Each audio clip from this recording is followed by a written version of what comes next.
이번 시간에 우리 3회 문제 같이 한번 볼 건데요. 41번 보도록 하겠습니다. 41번 보면, 이 문제도 우리 앞쪽에서 많이 좀 출제가 됐던 건데, 삼상 직권 정류자 정동기, 그 중간 변압기 사용하는 목적이 있죠. 우리 네 가지가 있었는데요. 목적이 아닌 거 하고 물어보고 있습니다. 그래서 일단 우리 중간 변압기의 사용 목적에 대해서 제가 네 가지 한번 적어 보도록 할게요. 중간 변압기의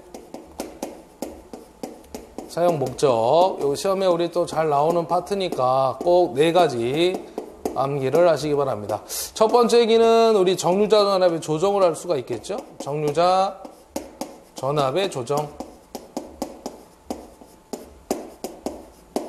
이게 첫 번째 얘기가 되겠고요. 두 번째는 우리 그 실효 건수비의 조정. 이렇게 얘기할 수가 있겠고,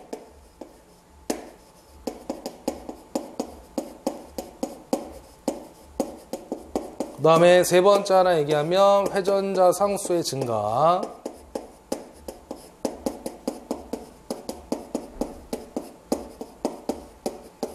그 다음에 우리 네 번째가 그 경보하시의 속도 이상 상승 방지라고 얘기할 수가 있겠죠. 그래서 경보하시의 속도 이상 상승 방지, 이렇게 쓸 수가 있겠습니다. 그래서 이 목적 네 가지 좀 기억을 하시는데, 거기 보시게 되면 아닌 거 물어봤으니까요. 그 넷 중에서 아닌 거 찾게 되면 다 몇 번에 있냐면 1번에 있죠. 1번. 2번 같은 경우에는 정류자 전압 조정이란 얘기고요. 그 다음에 3번이란 얘기는 실효 건수비의 조정. 그래서 건수비를 바꿔서 전동기의 특성을 조정할 수 있다. 그 얘기죠. 그 다음에 네 번째가 이제 경보하시 속도 이상 상승 방지라고 얘기할 수가 있겠습니다. 그래서 틀린 거는 1번이고요. 그 다음에 42번 문제 같은 경우에는 우리 그 병렬 운전을 하고 있는 동기 발전기에서 난조를 일으키는 원인이 아닌 거 물어봤는데, 우리 난조를 일으키는 원인이 아닌 거기다 밑줄을 하나 그시고, 원인은 일단 몇 가지가 있는데, 첫 번째는 조속기 감도가 민감할 때, 예민할 때 첫 번째가 돼 있고요. 두 번째는 우리 원동기 토크에 고조파가 포함되어 있는 경우, 그 다음에 전기자 회로의 저항이 상당히 큰 경우, 그 다음에 부하가 맥동할 때, 이런 네 가지 정도가 들어가겠습니다. 원인은. 그래서 원인이 아닌 거는 4번에 보시면 전기자 회로의 저항이 상당히 작은 값이 아니라 큰 값이라고 해야 되잖아요. 그래서 요거는 4번이 답이 되겠습니다. 이것도 좀 보시면 되겠고, 42번 문제도. 43번 변압기 임피던스 전압을 물어봤는데, 요거는 우리 그 변압기 전압 강화율 얘기예요. 전압 강화율에 보면 우리 세 가지가 있는데, 첫 번째가 저항 강화율, 두 번째가 리액턴스 강화율, 세 번째가 임피던스 강화율이 되겠습니다. 그 임피던스 강화율을 보면 우리 임피던스 강화율에 대한 원래 공식이 있어요. 네 가지 정도가 들어가는데, 우리가 이제 %Z라고 얘기를 할 적에, %Z는 첫 번째 공식이 V1N분의 I1N에다가 Z1에 곱하기 100, 이런 게 있고요. 두 번째 공식은 V1N분의 V1S 곱하기 100, 이렇게 쓸 수가 있겠고, 세 번째 공식은 우리 저항 강화율과 리액턴스 강화율 벡터 합의 크기인 P의 제곱 플러스 Q의 제곱 나타낼 수가 있겠고요. 이때 이제 P가 저항 강화율, Q가 리액턴스 강화율이 되겠습니다. 그리고 이제 마지막 네 번째 공식은 IS분의 IN, 이렇게 잡아주면 되겠죠. 그래서 IS는 단락 전류, IN은 전격 전류, 이렇게 되겠습니다. 요거는 임피던스 강화율이라는 거는 한마디로 전압을 100으로 기준 잡았을 때 전격 전류 인가시 임피던스에서 발생하는 손실률을 갖다 따지는 게 바로 임피던스 강화율이다, 이렇게 얘기할 수가 있겠어요. 그 다음에 이제 I에다가 Z를 곱한 값이 전압이 될 건데, 전류를 넣었을 때 전압 강화가 만들어지겠죠, 임피던스에서. 그래서 그때에 발생되는 전압을 우리 임피던스 전압 V1S라고 얘기를 합니다. 그래서 요 놈의 정의를 지금 물어보고 있는 건데요. 임피던스 전압이라고 하는 V1S의 정의는 무엇입니까? 라고 했을 때, 1차 전격 전류를 흘렸을 때 변압기 내에 존재하는 임피던스에서 발생하는 전압 강화를 우리가 임피던스 전압이라고 얘기하겠다라고 얘기할 수가 있습니다. 그래서 적어보게 되면 1차 전격 전류를 흘렸을 때 변압기 내의 전압 강화. 예, 이렇게 쓸 수가 있겠네요. 그래서 요거를 갖다가 그대로 적용하면 전격 전류가 흐를 때 변압기 내 전압 강화. 답 2번으로 체크를 해주시면 되겠죠. 그 다음에 문제 44번 같이 보도록 하겠습니다. 44번 문제를 보면 20마력, 4극의 60Hz 3상유도 전동기가 있고요. 슬립을 갖다가 4% 줬는데 슬립을 4% 잡아보도록 하죠. 0.04가 될 것이고 토크를 물어봤어요. 1마력은 746W라고 주고 있죠. 그래서 토크는 우리 유도기에서 토크 공식 쓰게 되면 네 가지가 있는데 지금 다니는 토크가 kgm로 나와 있죠, 보기에. 그래서 우리가 가장 대표적으로 쓰는 0.975 n분의 p0 잡아주시면 되겠습니다. 자, 그럼 0.975인데 n이라는 놈이 안 주어졌을 거예요. 그래서 회전수를 갖다가 구해야 되고 출력은 바로 우리 20마력이니까 출력 20마력 1마력은 746W니까 20 곱하기 746으로 잡아주시면 될 것 같습니다. 그럼 회전자의 속도만 구하면 되는데 공식은 뭐야? 하나밖에 없는 1-s의 ns 잡아주시면 되고요. 슬립을 다행히 줬으니까 안 주면 구해야 되지만 다행히 줬으니까 그대로 적용. 그 다음에 동기속도 값은 P분의 120F로 잡아주시면 되겠습니다. 자, 극수가 몇 극이라고 그랬냐면 4극. 120의 주파수가 60Hz, 그래서 1800이 나오겠네요. 그래서 이거 1800 곱하면 여기 1728rpm 하고 나옵니다. 그래서 이 값을 갖다가 위쪽으로 가서 그대로 적용을 해줬을 때 계산값을 구하면 얼마 나오냐면 약 8.41kg/m 하고 나옵니다. 그래서 답을 찾게 되니까 답 몇 번? 4번이 되겠네요. 자, 이어서 45번으로 가도록 하겠습니다. 45번을 보니까 뭘 물어보고 있어요? 굉장히 길게 줬는데 맨 끝에를 가보니까 무효백류를 물어보고 있어요. 거기다 밑줄을 그시면 됩니다. 무효백류라고 하는 놈은 누구냐면 무효순환전류를 얘기하는 것인데 우리 그 동기발전기의 병렬운전 조건에서 보게 되면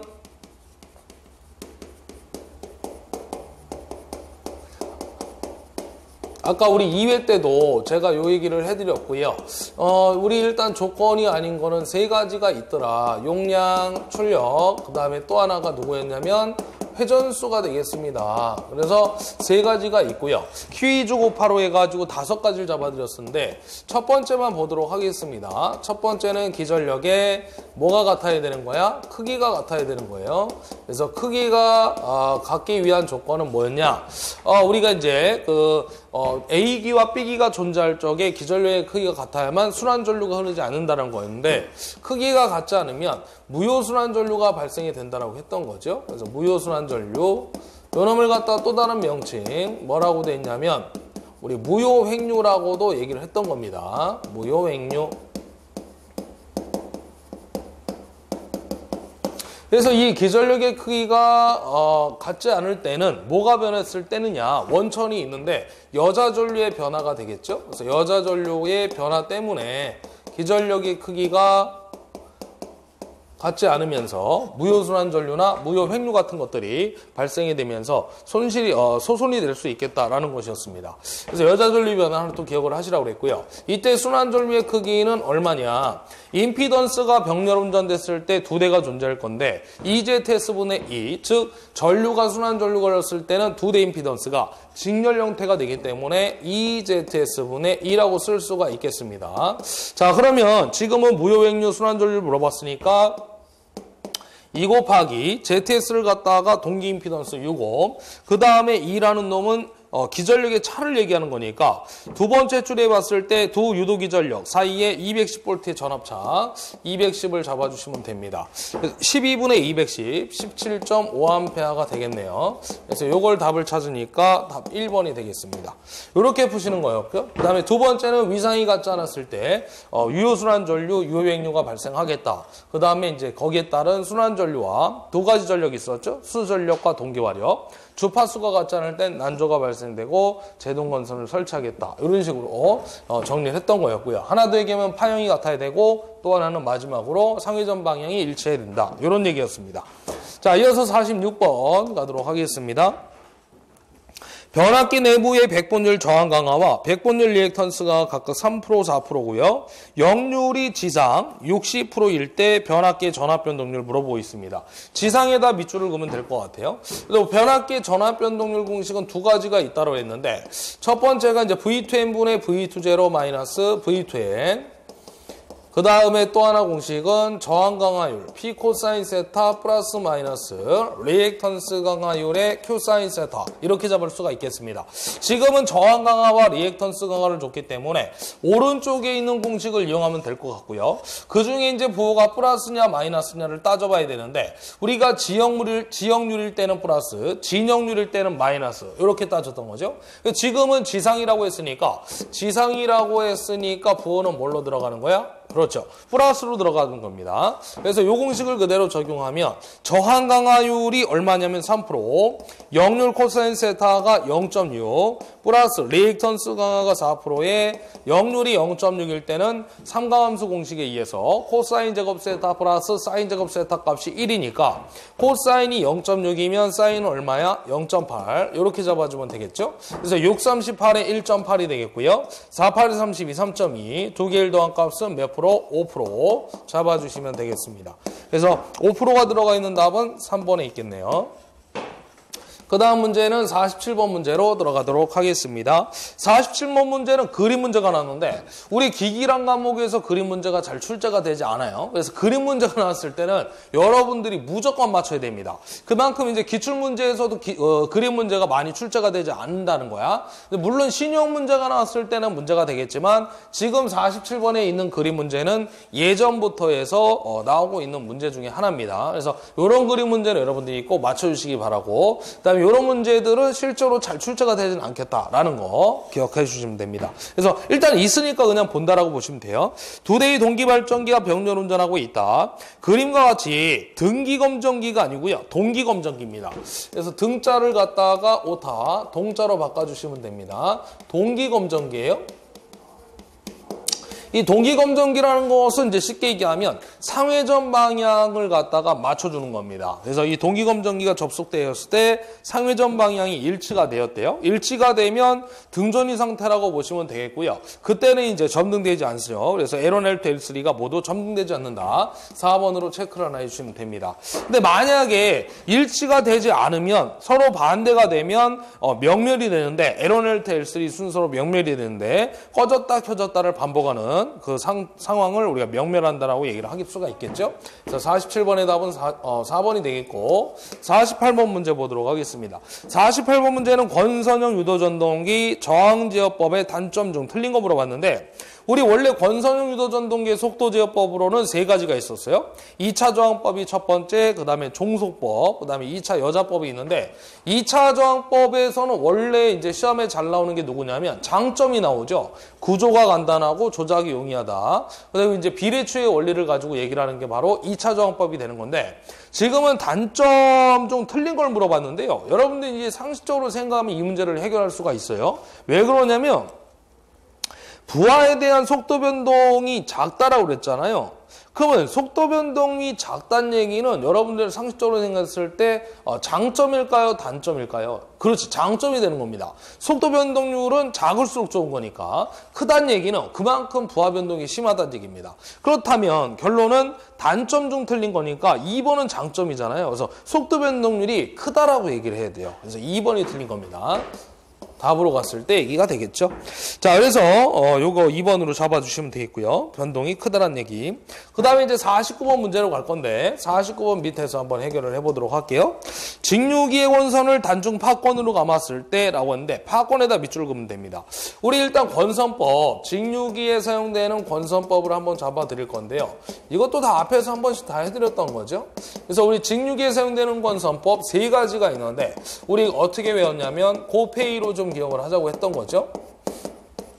고상권, 배로권, 2층권. 이때 2는 숫자 2하고 똑같은 거죠. 두 개의 축으로 감겼기 때문에. 그래서 2층권을 갖다 이제 중권과 파권으로 나눠줄 수가 있다고 했고, 이 중권과 파권의 차이점에 대해서 얘기를 했던 겁니다. 그래서 우리 중권을 갖다 보게 되면, 얘를 갖다 우리는 전류가 나눠지는 형태, 병렬권이라고 했던 거고요.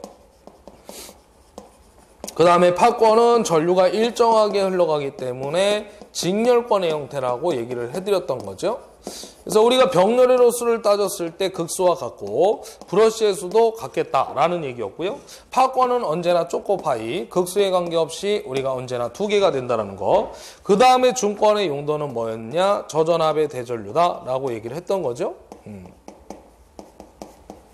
왜 그러냐면 병렬은 전류가 쪼개지니까 쪼개진 전류를 합치면 전류가 커질 거예요. 그래서 저전압 대전류. 파권은 반대가 될 것인데 얘는 직렬이다 보니까 전압이 쪼개지는 거죠. 그래서 쪼개진 전압을 합치니까 전압이 커지는 고전압의 소전류 형태다. 이렇게 보시면 되겠습니다. 그래서 항상 얘기를 했지만 둘 다 외우지 말고 하나를 기준 잡아서 암기를 하면 되겠다. 왜냐면 하나는 반대가 되니까. 그 다음에 이제 또 하나가 M이라고 하는 다중도가 들어가는데 다중도가 들어갔을 때는 A는 MP, 다중 파권이 들어가게 되면 언제나 2개에다가 M만 갖다 붙여주자. A는 EM 잡아주면 됩니다. 그 다음에 이제 마지막으로 들어갔던 게 누구였냐면 균합선이라는 놈이 있었죠. 요걸 갖다 우린 고리환자를 써가지고 균합판 또는 우리 균합 모선이라고도 얘기를 했던 겁니다. 그래서 얘 설치 목적이 누구냐 그러면 하나 좀 기억을 하자고 그랬는데 병렬 운전을 뭐 하기 위한 거예요? 그렇죠. 안정하게 운전을 하기 위한 목적으로 쓰는 거다라고 했던 거죠. 병렬 운전을 안정하게 운전하기 위하여 설치하는 것이다. 그래서 우리 균합선은 병렬 운전을 안정하기 위한 조건이니까 병렬권에는 설치를 하고요. 파권 직렬권이기 때문에 얘는 설치하지 않는다라는 얘기였어요. 그래서 우리 균합선을 설치하는 거는 발전기의 종류로 가면 누구에다 설치한다고 그랬어요. 직권과 복권이 되는 거죠. 칙칙폭폭 또는 우리 과복권도 있다라고 했죠. 과복권. 이렇게 정리를 해주시면 됩니다. 자, 그래서 요거 파권을 물어봤잖아요. 그래서 파권이니까 극수에 관계없이 언제나 2다. 답 4번으로 체크를 해주시면 됩니다. 그 다음에 이제 50번 문제로 들어갈 건데 50번 문제를 보니까 토크 문제가 또 나오고 있죠. 예, 유도전동기에서 제일 잘 나오는 문제 토크 문제입니다. 10마력 4급 60Hz 삼상유도전동기의 전전압 기동 토크가 전부하 토크의 3분의 1일 때 탭전압이 루트 3분의 1인 기동보상기로 기동하면 그 기동 토크는 전부하 토크의 몇 배가 되냐고 물어봤는데 우리 삼상유도 전동기 나오면 무조건 토크는 전압 제곱에 비례한다라는 얘기였어요. 그래서 첫 번째 조건 윗줄에서 전전압이라고 했으니까 전압은 1의 제곱이 되겠고요. 그때의 토크는 3분의 1 잡아주시면 됩니다. 그런 다음에 전압이 루트 3분의 1이 됐대요. 루트 3분의 1의 전체 제곱. 그때의 토크는 얼마입니까? T-라고 잡아주면 되겠죠? 대각 곱하기를 했을 때 T- 값은 1의 제곱은 1이니까 의미가 없고 루트 3분의 1 전체 제곱 곱하기 3분의 1의 T 잡아주시면 됩니다. 그래서 이때의 T-는 얼마가 나오는 거야? 요게 루트 3분의 1은 3분의 1이 되겠죠? 제곱을 떼면. 그러면 3분의 1 곱하기 3분의 1이니까 9분의 1이 나오겠습니다. 그래서 9분의 1 들어가 있는 거 찾으면 답 3번이 되겠네요. 그 다음에 이제 51번 들어갈 건데 51번 문제는 맥동률을 물어보고 있죠. 단상전파의 맥동률. 우리 맥동률이라고 한다 그러면은 직류분해 전압, 바로 맥동률 우리 뉴라고 하는데 직류분해 전압분의 교류분해 전압이 되겠습니다.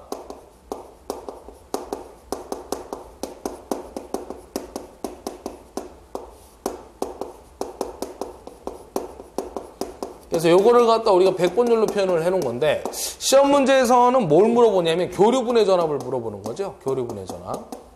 이 맥동률도 잘 보시고 가셔야 돼요. 시험에 잘 출제가 됐던 것들이죠. 앞에서 우리가 문제를 풀이를 했을 때. 그래서 맥동률에다가 우리 직류분해 전압을 곱해주시면 됩니다. 앞에서도 했는데 직류분해 전압을 갖다 우리 다른 말로 뭐라고 됐었냐면 부하전압이다라고도 얘기를 했을 거예요. 왜냐하면 이제 그 직류 자체가 부하를 걸 목적으로 쓰는 게 정류기니까 부하 자체가 직류니까 직류분해 전압을 부하전압이라고도 할 수 있겠다라는 것입니다. 그래서 2개를 곱하면은 답이 된다라는 얘기고 우리 4가지 조건을 따져봤을 때 단상 전파는 맥동률이 121%, 단상 반파죠 반파. 그 다음에 단상 우리 전파를 따졌을 때 맥동률은 48%가 되겠습니다. 그래서 지금은 단상 전파 얘기니까 48% 답 2번이 되겠고요. 그 다음에 우리 삼상 반파. 상수가 커지면 맥동률이 감소하는 거죠. 그래서 17%. 그 다음에 또 상수가 커지고 반파보다는 전파가 맥동률이 감소가 됩니다. 4%. 요걸 갖다 우린 뭐라고도 한다고 그랬어? 육상반파라고도 한다고 그랬죠? 그래서 삼상전파, 육상반파 같은 얘기. 그래서 맥동률이 가장 작은 방식은 삼상전파가 되겠습니다. 맥동률이 작을수록 맥동률이 작을수록 직류분해 전압은 반비례에 의해서 더 커지는 거니까 작을수록 좋다라고 얘기를 했던 거예요. 맥동률이. 그래야만 맥동률이 작으면 교류 전압이 거의 100%에 가깝기 때문에 맥동률은 작은 방식이 좋겠더라. 그래서 가장 큰 출력값을 갖는 회로 또한 삼상 전파가 된다라는 얘기였죠. 그래서 요거 2번으로 체크해 주시면 됩니다. 자, 칠판을 정리하고 52번으로 넘어가도록 할게요.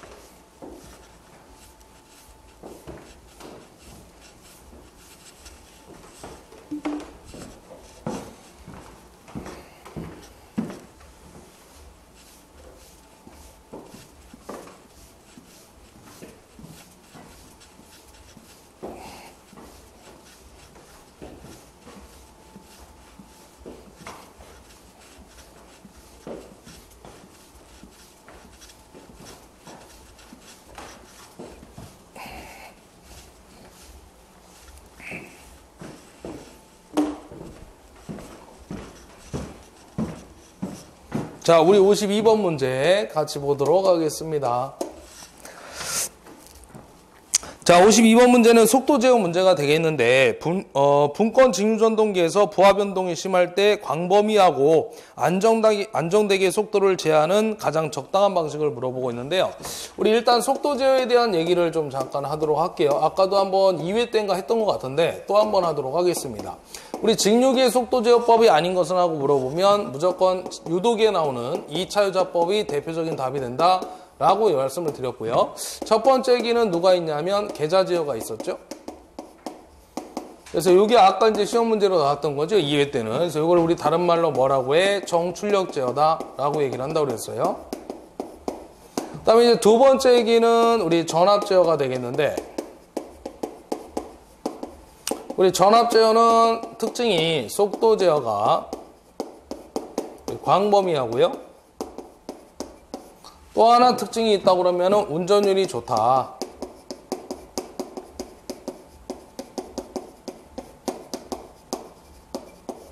그래서 여기서 나오는 게 이제 두 가지 방식이었죠. 그래서 첫 번째가 워드, 레오너드 방식. 두 번째가 일그너 방식이 되겠습니다. 그래서 요거는 우리 어디다 쓰는 거예요? 부하 변동이 심한 곳.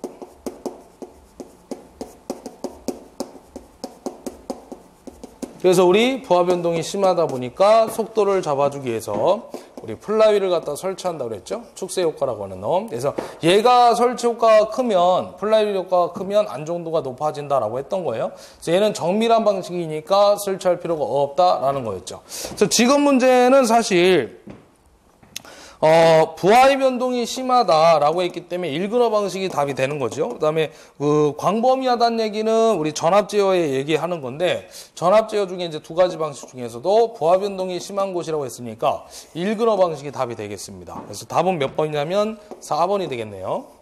그래서 이거 우리가 이렇게 외우라 그랬죠. 부하 변동이 얼마나 심하길래 찌그러지겠느냐 뭐 이렇게 외워주시면 됩니다.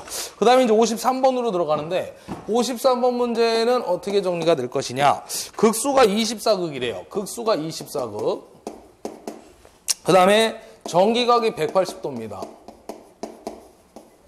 그리고 물어본 거는 기계각을 물어봤는데 이 기계각을 갖다가 우리가 다른 말로 또 뭐라고 하냐면 기하각이라고 나올 수도 있어요. 같은 얘기입니다. 우리가 이제 전기각이 항상 크다라고 보시면 돼요. 그래서 180도보다는 다 작은 놈인데 보기도 다 작죠, 역시나. 전기각과 기계각의 차이가 있다 그러면 전기각은 극수의 영향을 받는 거고요. 기계각은 극수의 영향을 받지 않습니다. 이런 거야. 쉽게 얘기하면 우리가 어떤 회전체가 있을 때 한 바퀴 돌면 360도라고 얘기를 하는 거고요. 반 바퀴 돌았을 때 180도가 되는 건데 극수의 영향을 받는 건 전기각이 된다고 그랬죠. 그러니까 만약에 극수가 2극짜리면 2극짜리가 한 바퀴 돌면 기계각도 360도, 전기각도 360도 같아지는데 극수가 2극짜리가 아니라 4극짜리가 되면 전기각은 곱하기 2배가 된다고 보시면 됩니다. 예. 그래서 기계각은 360도가 된다고 몰라도 전기각은 이제 720도 이런 식으로 달라지는 거죠. 극수가 많아질수록 전기각은 비례해서 더 크게 되는 겁니다. 각도가. 그래서 요거는 이제 공식이 있는데 전기각이란 놈은 기계각 곱하기 2분의 P 이렇게 잡아주겠습니다.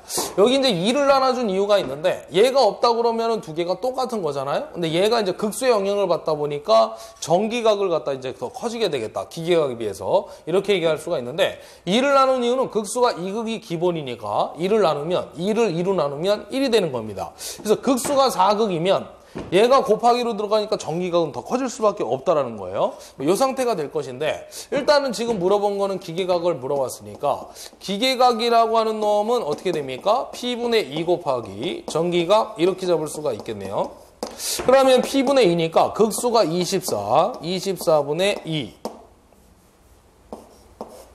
곱하기 전기각의 180 잡아주시면 됩니다. 그래서 요걸 갖다 계산하면 15도가 나오네요. 그래서 이렇게 계산했을 때 답 2번으로 체크를 해주시면 됩니다. 자, 그 다음에 이제 54번으로 들어가는데 54번은 단상유도 전동기 얘기인데요. 이전동기설이라고 있죠. 네. 이전동기설에 관한 설명 등 틀린 걸 물어봤는데, 우리 이전동기설에서 지금 잘못된 거는 몇 번이냐면 4번이 틀렸네요. 기동시 토크는 전격 토크의 2분의 1이 될 수가 있는 게 아니라 0이 되는 거죠. 왜 그러냐면 기동시 상태에서는 슬립의 크기가 얼마예요? 1이 되는 겁니다. 기동시 슬립이 1, 정지 상태가 되기 때문에 토크는 제로이므로 기동이 될 수가 없겠죠. 그래서 기동시 토크는 전격 토크의 2분의 1이 아니라 제로 상태. 답 4번이 되겠습니다. 틀린 거. 그 다음에 이제 55번으로 들어갈 건데 55번 문제는 지금 2차 효율을 물어보고 있어요. 우리 유도전동기에서 2차 효율이 나오면 기본적으로 이제 공식이 4가지가 들어가는데 우리 이타토라고 얘기를 하는 거죠. 요것도 여러 번 제가 설명을 해드렸던 부분입니다. 그래서 입력분의 출력이니까 P2분의 P0가 될 것이고 입력값은 대부분 안 주니까 출력 플러스 손실로 잡으시라고 했던 거고요. 그 다음에 기계손이 주어지면 P0 플러스 PM, PM이 기계손이니까 없으면 말고 있으면 더해주라. 그 얘기였죠. 그 다음에 또 하나가 1-S. 요 공식이 제일 잘 나오죠. 그 다음에 또 하나가 NS분의 N입니다. 동기속도분의 회전자의 속도. 그 다음에 또 하나는 오메가 S분의 오메가인데 동기각 속도분의 회전자의 각속도. 이 오메가 S를 상황에 따라서는 때에 따라서는 오메가 제로로 출제자가 줄 때도 있어요. 그래서 오메가 제로분의 오메가. 요거는 이제 공식이 출제되는 거죠. 자, 4가지를 기억하시면 되는데 지금은 회전수가 주어지고 있어요. 그래서 요걸 가지고 풀면 되겠습니다. 그러면 다시 한번 쓰게 되면 이타2라는 놈은 NS분의 N이니까 NS는 동기속도잖아요. 그래서 P분의 120F로 구해주시면 되겠습니다. 극수를 보니까 4극짜리를 주고 있고요. 120에다가 주파수가 얼마야? 60. 따라서 1800 되겠습니다. RPM 1800분의 N이 얼마냐면 1728 잡아주면 되겠죠? 곱하기 100. 그래서 이걸 갖다 계산한 값은 96% 이렇게 표현을 해주시면 됩니다. 그래서 답은 3번 되겠네요. 3번. 그 다음에 이제 56번 들어가도록 할게요. 56번 문제에는 유입변압기에 기름을 사용하는 목적이 아닌 거 물어봤는데, 우리 기름을 철심에다가 코일을 감은 상태에서 기름으로 변압기 깡통 안에다 기름을 채운 이유가 있는데요. 아까도 2회 때인가 제가 한번 말씀을 드렸던 것 같고 3가지가 있습니다. 냉각 효과, 절연 효과, 열방산 효과. 열을 갖다가 이제 방산시키는 효과가 절연유의 또 하나의 목적이 되겠죠. 그래서 목적이 아닌 거는 효율을 좋게 한다. 1번이 되겠습니다. 효율을 좋게 하려고 기름을 집어넣는 게 아니에요. 그래서 냉각, 절연, 그다음에 열방산 이렇게 기억을 하시면 됩니다. 그래서 이제 우리가 또 하나 얘기했던 게 그 온도 차이에서 수분이 발생이 되면 그 수분이 변압기 안으로 들어갔을 때 그 침식작용이나 절연 효과가 절연 내력이 떨어지거나 변압기의 절연이 파괴된다. 이런 얘기를 했던 건데, 그래서 우리가 그 열을 갖다가 열화 방지를 시키기 위해서 컨서베이터를 설치하겠다라는 얘기 같이 해드렸던 것으로 기억이 납니다. 보시면 되겠고요. 그 다음에 57번 문제 가도록 하겠습니다. 요거는 답이라고 쓰시면 될 것 같고요. 동기발전기의 무브와 전격전압일 때 여자 전류를 IF0 거기다 밑줄을 그으면 돼요. 그 다음에 전격부와 전격전압일 때 여자 전류를 IF1 삼상단락 전격전류에 대한 여자 전류를 IFS라 했을 때 단락비 물어봤는데, 우리 단락비라는 것은 누구와 누구로부터 구할 수 있는 거예요. 우리가 이제 그림을 그려가지고 얘기를 했던 건데, 여기를 기전력 2라고 하고 여기를 계좌전류 IF라고 했을 때 자속이 증가할 때에서 여기 IF의 자속이니까 또한 이제 공극선이라고 얘기를 했던 거고요. 그 다음에 우리가 원하는 만큼의 전압이 만들어지면 더 이상 증가가 되지 않는 무브와 특성 곡선, 무브와 파워 곡선이 있다고 그랬죠. 그래서 무브와 특성이라고 할게요. 그 다음에 또 하나, 운전 중에 단락이 됐을 때 삼상 단락 곡선이 있다라고 했던 거죠. 그래서 이 두 놈에서 우리가 구할 수 있는 게, 이 두 놈에서 구할 수 있는 게 뭐였냐면 포화율이라는 거였어요. 포화율. 그래서 델타라고 했을 때 뭐 여러 가지가 있었죠. 자속이 포화되기 전과 포화된 후에 비율을 따지는 건데, 포화되기 전과 포화된 후의 비율. 그래서 XYZ로 주어지면 XY분의 YZ, ABC로 주어지면 뭐 AB분의 BC도 있고요. BCD로 주어지면 뭐 이렇게 BCD로 주어지니까 CD분의 BC 뭐 이런 것들이 있다고 그랬어요. 그 다음에 뭐 답으로는 0.5가 있다. 앞에서 다 얘기를 했던 부분입니다. 무브와 특성 곡선과 삼상 단락 곡선에서 구할 수 있는 게 바로 단락비가 될 것인데, 이 단락비는 공식이 세 가지가 있었죠. I2분의 I1 옛날 답입니다. IF2-분의 IF- 옛날 답. 요즘에 최근에 가장 큰 답이 IFS분의 IF0. 이게 이제 가장 최근에 나왔던 것이라고 보시면 돼요. 그래서 요거 답은 몇 번이냐면 IFS분의 IF0 정답 2번으로 체크를 해주시면 됩니다. 또 하나는 원래 삼상단락 곡선이 곡선인데 직선이 되는 이유가 있었어요. 직선이 되는 이유는 뭐냐 그러면 우리가 실제 구할 수 없는 바로 전기자 반작용 때문이다 라고 잡아주시면 되겠습니다.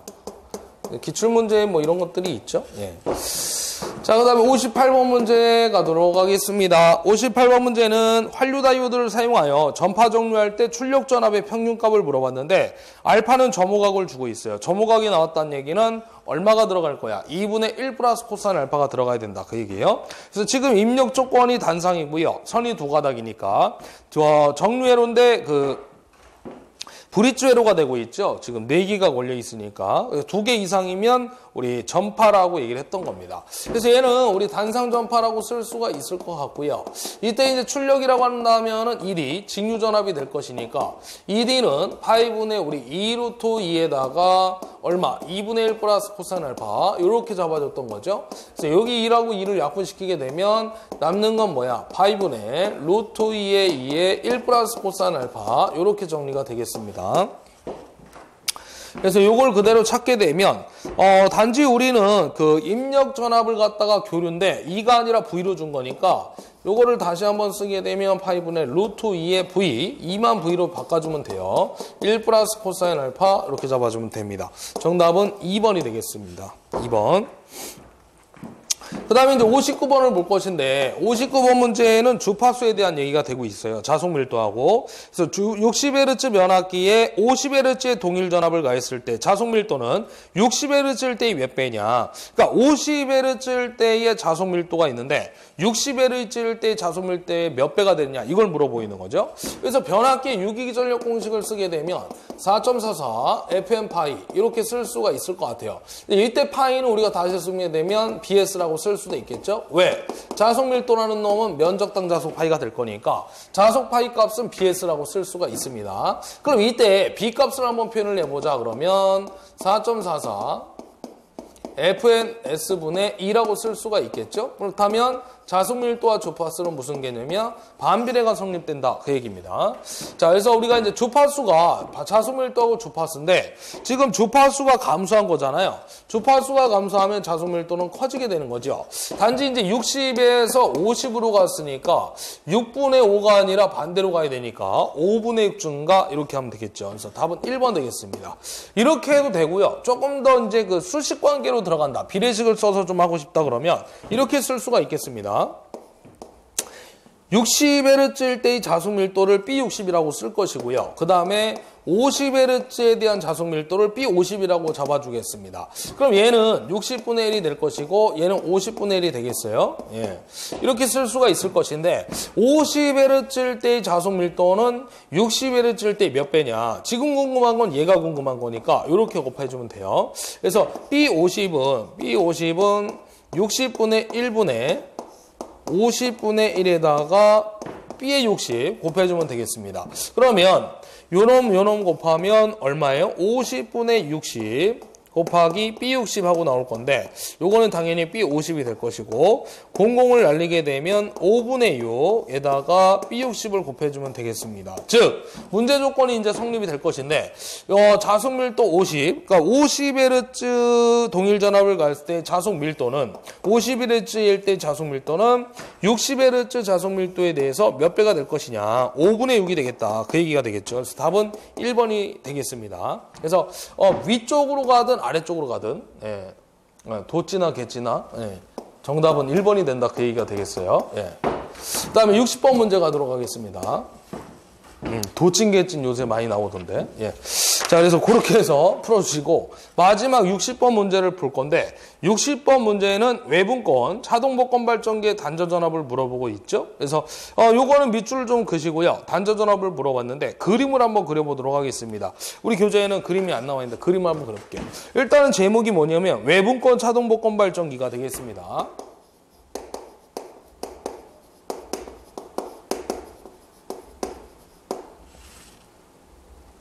자동 복권이 되겠죠?